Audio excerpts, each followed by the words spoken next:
প্রধান উপদেষ্টা ডক্টর মোহাম্মদ ইউনূসকে উদ্দেশ্য করে জাতীয় নাগরিক পার্টি এনসিপির দক্ষিণাঞ্চলের মুখ্য সংগঠক হাসনাত আব্দুল্লাহ বলেছেন, আপনি ভুলে যাবেন না আমরা আপনাকে ক্ষমতায় বসিয়েছি। রাজধানীর ঐতিহাসিক সোহরাওয়ার্দী উদ্যানে হেফাজত ইসলাম বাংলাদেশের মহাসমাবেশে বিশেষ অতিথির বক্তব্যে তিনি এই কথা বলেন।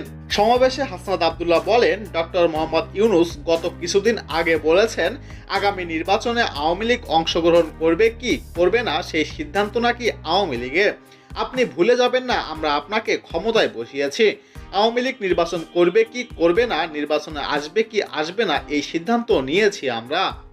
তিনি আরও বলেন, আমাদের দ্বিতীয় স্বাধীনতার ৮ মাস পরে যেসব দাবিতে আজ আমরা এখানে জমায়েত হয়েছি সেটা আমাদের জন্য গর্বের কিছু নয়, বরং এটি আমাদের জন্য লজ্জার।